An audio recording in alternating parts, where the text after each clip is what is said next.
खातमुन नबिय्यीन सल्लल्लाहु ताला अलैहि वसल्लम की प्यारी प्यारी सुन्नतें और जदीद साइंस। हुजूर नबी मुकर्रम सल्लल्लाहु ताला अलैहि वसल्लम नमाज मगरिब से पहले ताज़ा खजूरों से इफ्तार फरमाते।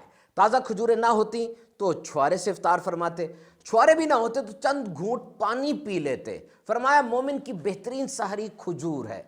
और देखिए department of food and nutritional sciences के मुताबिक if you take 3 dates daily for 7 days immensely beneficial. 3 खजूरें सिर्फ 7 दिन के लिए खाते हैं, कितना फायदा होता है। सबसे पहले गट, गैस्ट्रो इंटेस्टाइनल ट्रैक्ट, ये सारा रास्ता जहां से खाना गुजरता है, मुंह, और फिर ये जो नाली है ऑसोफेगस, खाने की नाली, फिर पेट, फिर उसके आगे स्मॉल इंटेस्टाइन आ जाती है, छोटी आंत, वैसे ही छोटी नहीं है, 20 फुट लंबी है, कॉयल होकर पड़ी होती है पेट में। उसके बाद फिर बड़ी आंत, कोलोन उसे कहते हैं, और फिर खाने का खराज होता है। ये जितना सारा रास्ता है ना खाने का, ये सारे पे झाड़ू फिर जाती है। ये खजूर सबको साफ कर देता है और खाना बड़े जबरदस्त तरीके से फ्लो करता हुआ गुजर जाता है। So the process of absorption and excretion is normalised, यानी खाने के जज्ब होने का और इखराज का जो अमल है वो बड़ा बेहतरीन सेट हो जाता है। एंड सेकेंडली, जो खजूर में शुगर होती है, ये वो चीनी नहीं है जो गोलियों, टॉफियों और बोतलों में होती है,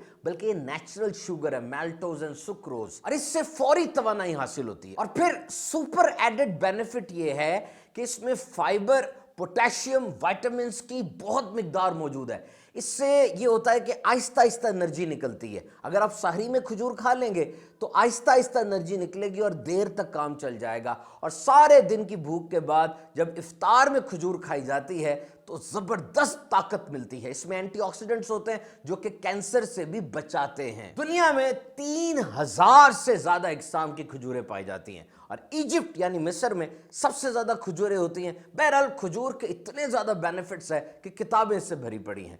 तो आप कोशिश कीजिए कि सिर्फ रमजान अल मुबारक में ही नहीं बल्कि रेगुलर खजूर को अपनी ग़िज़ा का हिस्सा बना लें। अल्लाह ताला हमारे रोज़े कबूल फरमाए और हम सबको खूब खूब इबादत करने की तौफीक अता फरमाए।